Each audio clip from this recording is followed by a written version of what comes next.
All right, so let's dive in. So, first off, PMS symptoms, one of the more common things you're going to see are heavy bleeding and cramping happening premenstrually. So, usually within 4 to 7 days, you may see more cramping, back pain, ovarian pain, right? Just a lot of that muscle just really feeling extra crampy in that time frame. Why is that? Well, as you go into the luteal phase, you're going to see an increase in prostaglandins.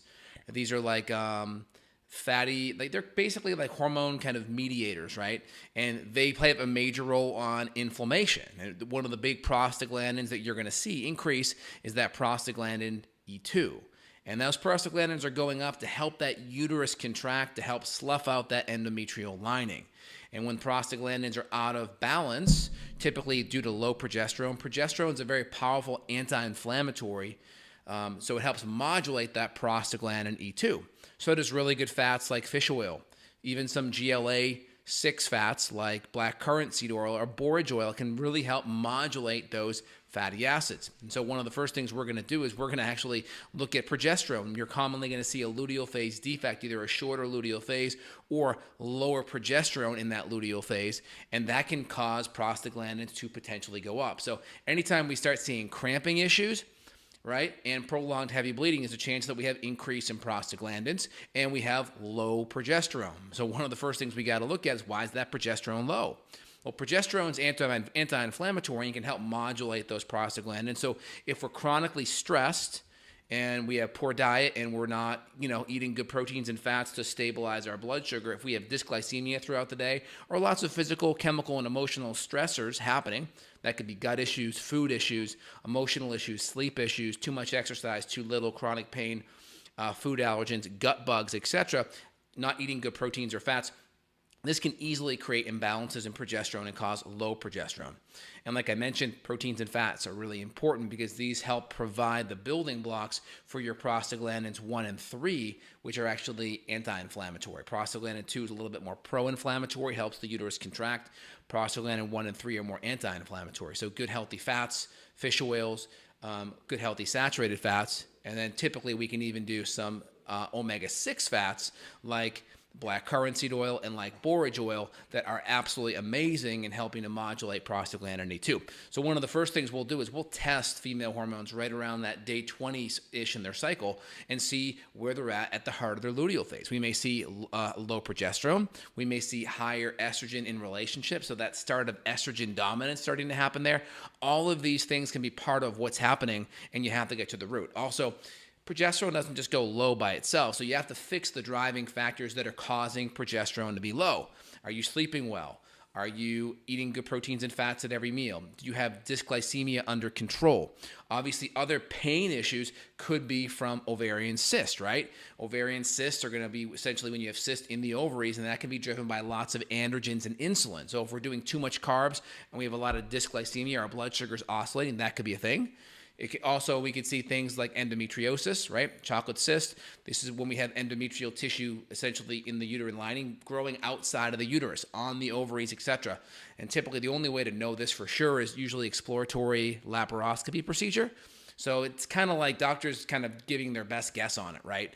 Either way, the hallmark for a lot of these things is estrogen dominance. High levels of estrogen, low progesterone, and then of course the ovarian cyst is a little more unique. That's where we're going to see surging levels of insulin, which are going to then drive up testosterone, and that's going to cause more ovarian cysts to grow. But, ovarian cyst pain, uterine cramping pain, you may not know the difference, right? Obviously, if a uterine cyst explodes or an ovarian cyst explodes, you're going to feel that. That's usually really painful.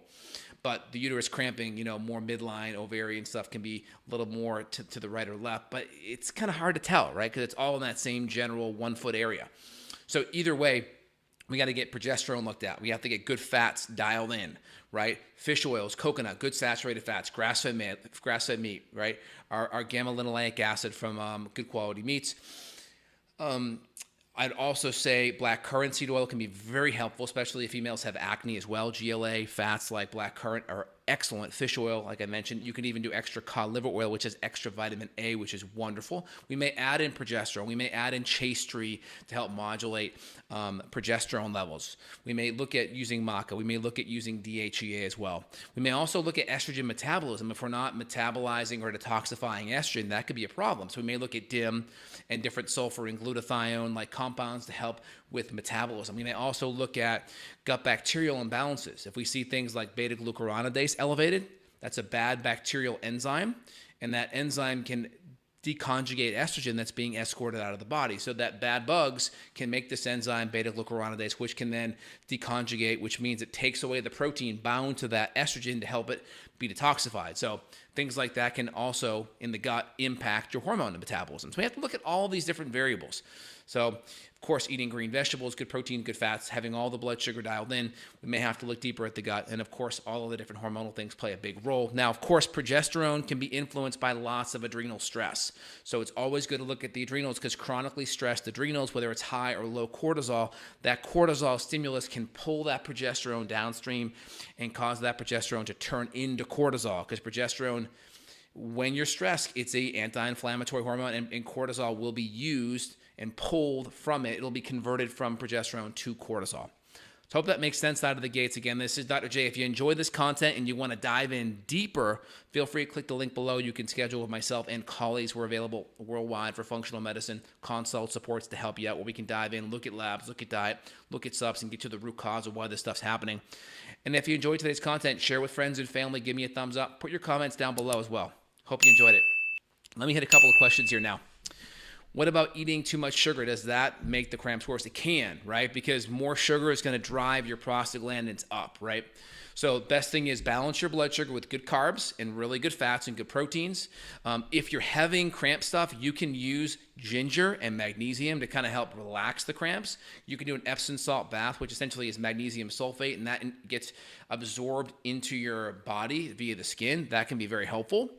There's a very good herb called cramp bark. I think it's viburnum, but it's cramp bark for short. I think it's viburnum, and that's very helpful at modulating that tissue there. Of course, there's other herbs that can be used like black cohosh and dong quai help modulate estrogen.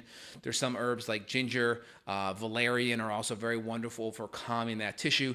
And then we may add in progesterone. We may add in some of these really good fats like black currant and extra fish oil or cod liver oil as well. But yeah, keeping the carbs and the refined sugar under control will help. Grass-fed meat, some good quality like sockeye salmon, all very good.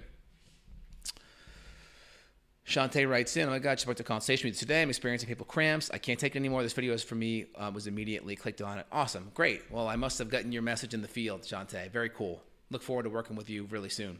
Excellent.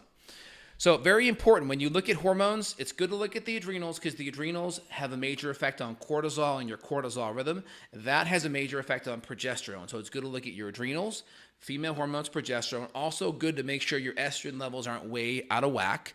And so all of the estrogen hormones can come from plastics and pesticides, hormones in the meat, and making sure hormones, pesticides, plastics, those would be the big ones. Make sure all those things are dialed in, and also the runoff in the water potentially. So make sure those 3 or 4 vectors are good, organic food's good, and that gives you kind of a good starting block out of the gates. And then looking at adrenals and female hormones, potentially thyroid if there's some thyroid issues, and then of course dialing in the gut because that's where all the building blocks come to play. All right, guys, this is Dr. J. If you enjoyed it, give me a thumbs up, comment, and share. Appreciate it. You guys have a phenomenal day. Take care, y'all. Bye.